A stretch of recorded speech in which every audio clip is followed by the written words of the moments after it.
You're tuned into Oman FM, and this is Nadia. With me in the studio is Aiman Al Ghazali, an Omani photographer and videographer who captures landscapes, cityscapes, time lapses, and also astrophotography.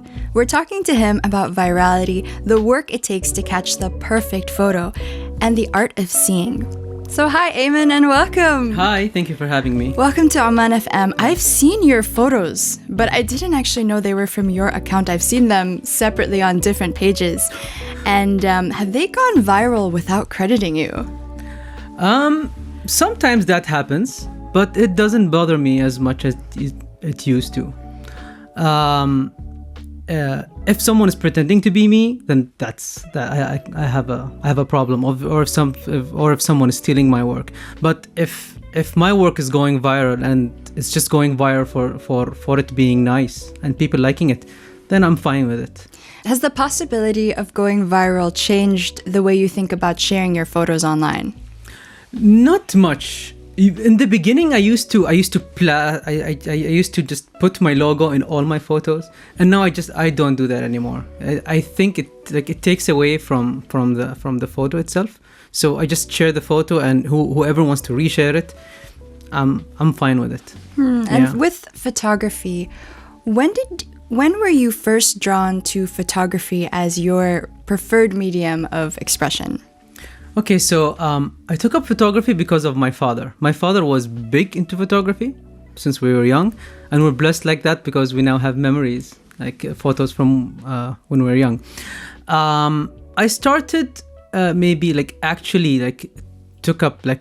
picked up a camera and started taking photos seriously, maybe in 2010, so 15 years ago. That's where I started taking photography seriously. In 2010. 2010. So you've been on your photography journey for 15 years. Yes. And for you, in all your years of experience, to this day, how would you describe the feeling of when you capture that perfect photo? What does it take to capture that perfect photo? I think every photographer will understand what I'm going to say. When you take a photo and you see it for the first time in the back of the camera, you know that that's a good photo. Sometimes you take a photo and I'm like, it's okay. I'll fix it in editing. I'll fix it in post and everything. But sometimes that feeling, there's a certain feeling when you see that photo, when you see your visualization come into the camera, you know, okay, now I've captured what I wanted. How do you know that it's the perfect photo, though? And it's a feeling. It comes with experience. Like the more you do it, the more the feeling comes. So we train our eyes, all photographers know, they just train their eyes all the time when seeing. They just look for opportunities for good frames or good photos. Do you have to learn that beforehand? No, it's not. You can learn the basics and the aspects, but it's not something very technical that you have to learn. It's not it's not a list of rules.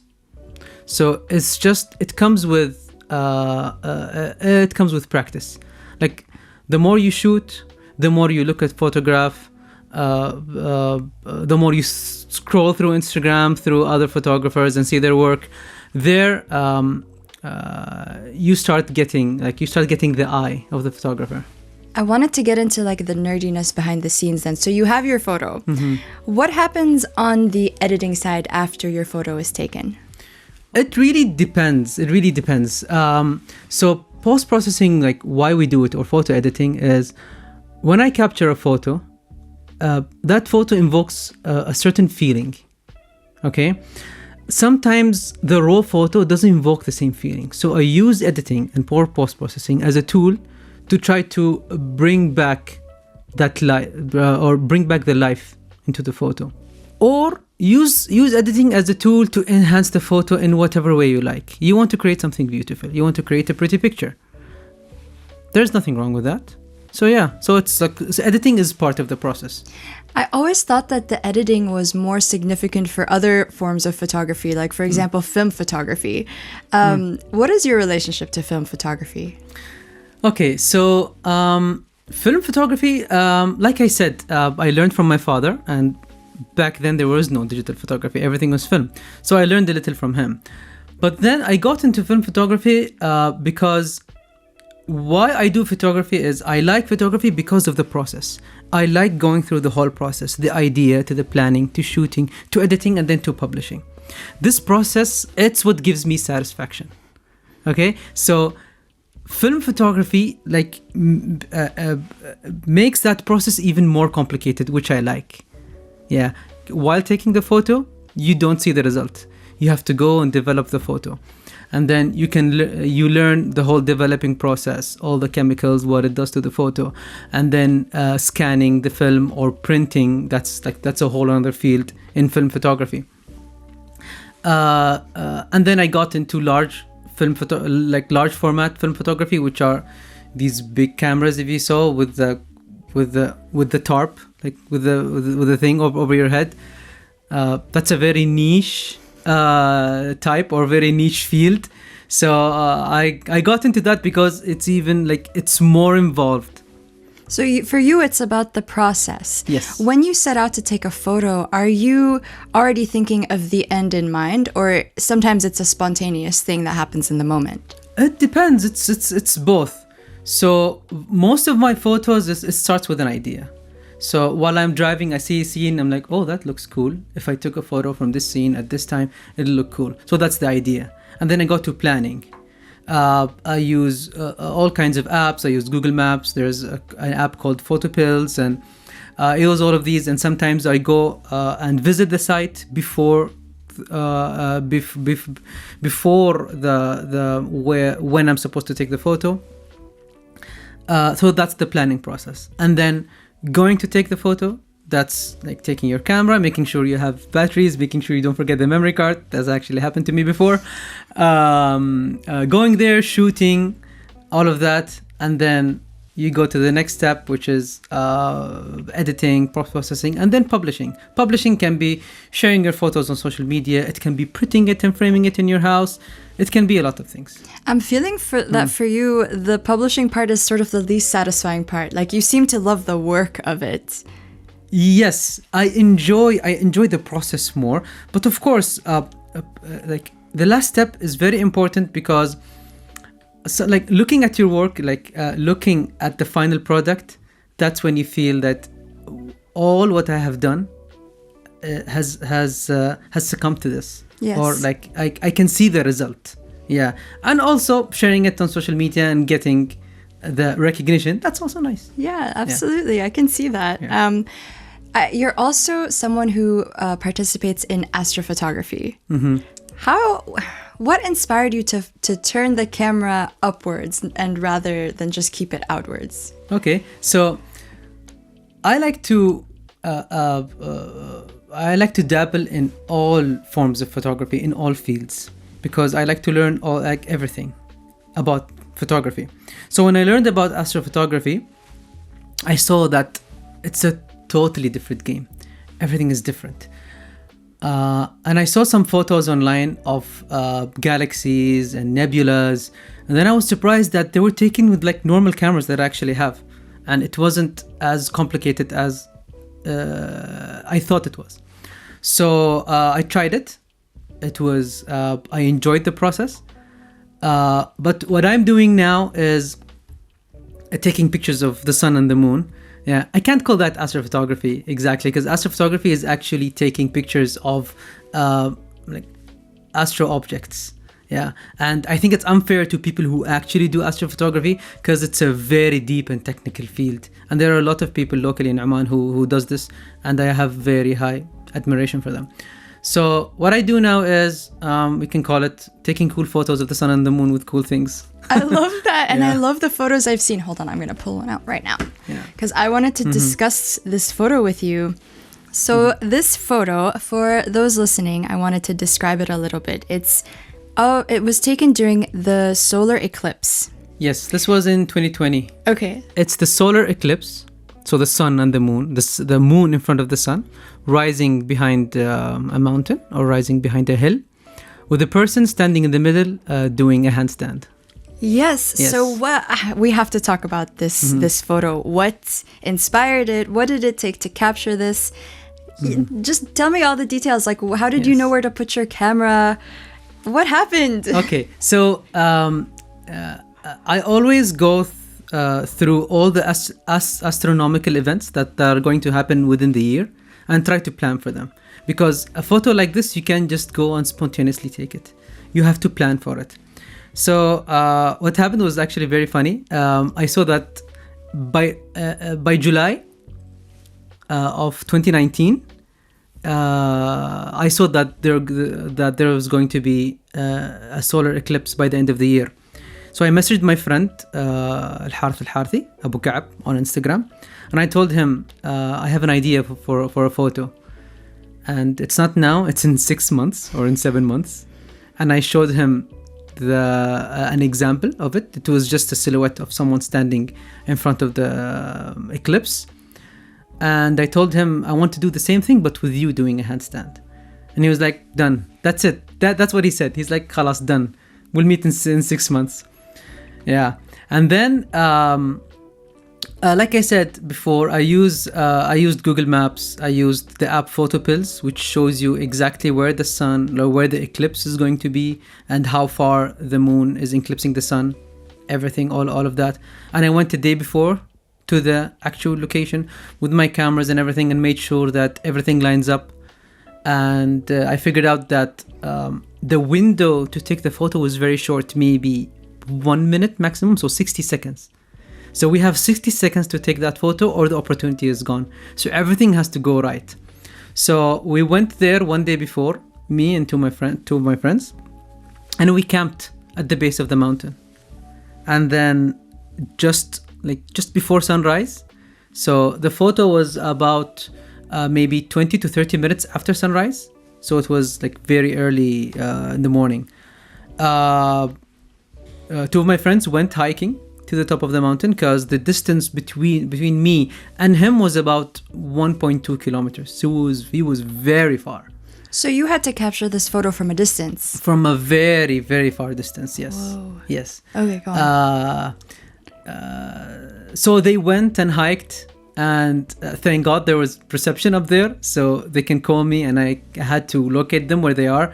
And then I had all the field down there just to move myself with my camera and my tripod to line up him with the eclipse. What lens do you use during this type of shooting? Yeah, we use things called long lenses, which are very big lenses, which in our field it's measured in millimeters, so anything larger than 300 400 millimeters. So I used the lens which was 500 millimeters, so this really zooms in the subject. So to take a photo so if you want your subject to be very small compared to the moon or to the sun, you have to be very far away and then zoom in.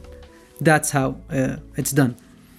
And also one of the things that I had to take into account is, even though it's an eclipse, the sun is still very harsh, very, very harsh. And if you don't take the proper precautions, you might damage your lens or your camera, because the lens is like a magnifying glass. Remember when we were kids, we were using the magnifying glass to burn paper and this one? Yeah. So the lens does that exactly to your sensor. Imagine shining a magnifying glass on top of your 1,000 Riyal camera.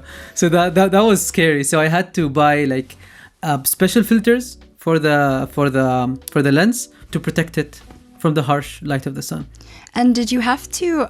Were you aware of, I guess, the time limitation that you had to capture the perfect shot for this?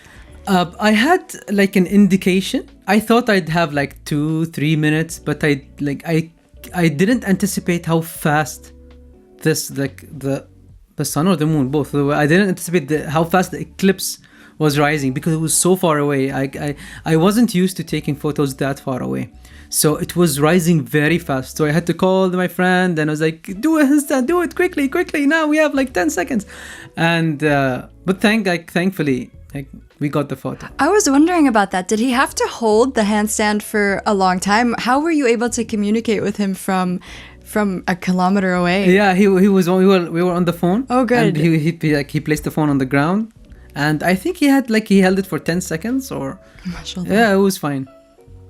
That's amazing. And then, Yes. so for this photo, the solar eclipse photo, this is one that went viral. Yes. And it took you 6 months from idea to execution. Yes, And it was a beautiful and very memorable result. it is. Are you planning for the next solar eclipse from now, or? The next solar eclipse is like I don't even want to know. I think it's like 2030. I think it's like after 2030 in Okay. Oman. Yes. So it's still very far away. So you don't Yeah. have to worry about it yet. Yes. There's a photo on your page. The incense burner, that's a landmark at Riyam Park. You have a photo of the moon behind it, the full moon. Could you describe also the planning that goes into capturing the moon as it moves across the sky in this very vivid way? I actually took previously a photo of the same subject with the moon and with the sun previously, like two years back. But this time I was driving in Matrah in the morning, and I saw that they were doing construction on the around the structure, and it had scaffolding all around it, and I thought that would look cool with the full moon. And I think the full moon was coming about a week later, so I was like, I have time to plan this. So I went there a day before the shoot, and I used my phone. I used the app PhotoPills. There is an augmented, like an AR feature, so I can just lift up my phone and see exactly where the moon is going to be and where I have to stand.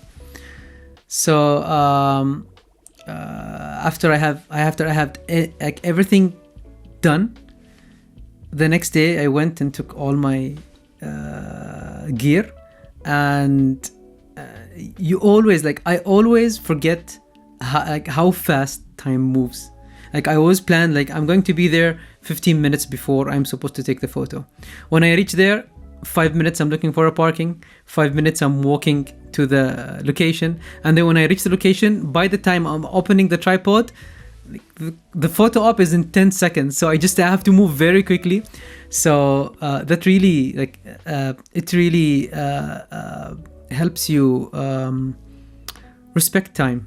Yeah. You've brought Yes. up time several times. Okay. You've through several instances in this interview, you've brought up time, and I've been wanting to ask you about how this type of photography has affected your relationship to time. Photography teaches you to respect it, because sometimes these photos are fleeting moments. Sometimes they're a minute, sometimes they're a few seconds. So it teaches you discipline, that you need to be there early, you need to plan right. And then on the other end of the spectrum, some photos take a very long time. So planning for the eclipse photo took 7 months. Shooting a time lapse takes several hours throughout the night, and you have to be close to your camera. You can't leave the camera and go away. So in that aspect, photography really makes you respect it. Yeah, and especially because a lot of these shots are within a few minutes, Yes. and yet you're planning them from months ahead. What's the longest that you've planned ahead for a shot? The one that comes to mind is the eclipse photo. Yes. And there are some photos that I have in mind, but the stars haven't aligned yet to take the photo. There's a photo in mind that I want to shoot the sun behind Burj Al Sahwa. But there's only you can only do it twice a year. And once a year. You can only do it once a year. And it's during the summer. And the 2 times I tried to take this photo, the day was hazy. So every time I go out to take this photo, the day is hazy, the sun is setting. By the time the sun is behind Burj Al Sahwa, it's already gone. The stars weren't aligned. Yes. So I think when I get this photo will be the most, like the longest I have planned for a photo ever. How long will it have been? 3 years maybe. Yeah. So next year it's gonna be 4 years.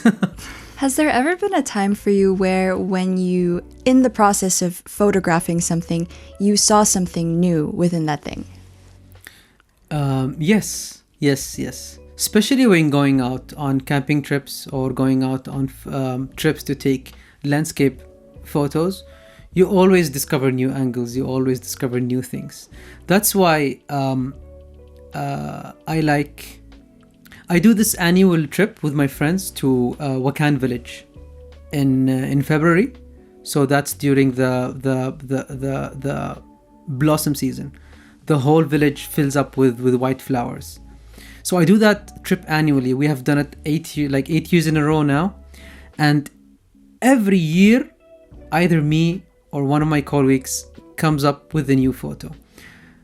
I keep thinking to myself, we've gone to this place several times, and wouldn't all the photo ops just be gone? But every time someone captures something new.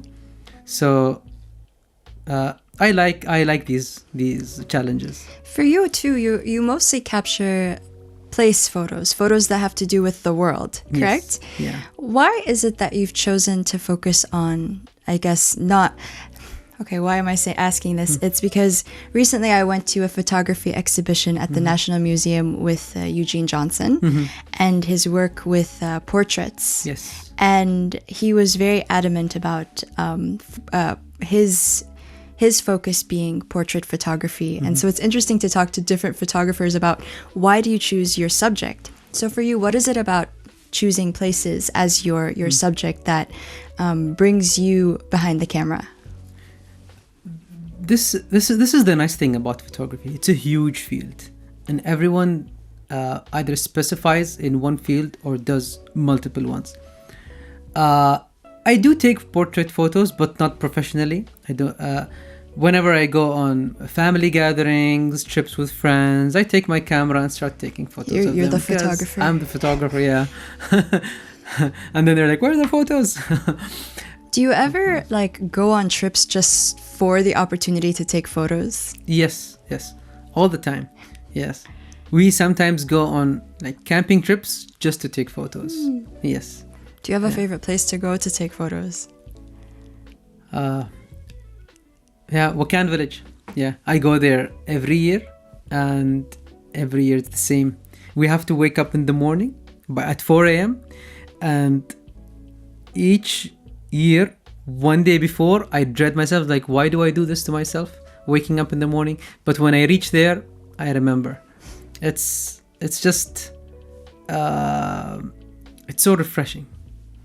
We've discussed a lot about your process when it comes to photography. What about for when the final product is published? What do you hope people will see and understand from your pictures? I want people to know that this photo wasn't created in an instant.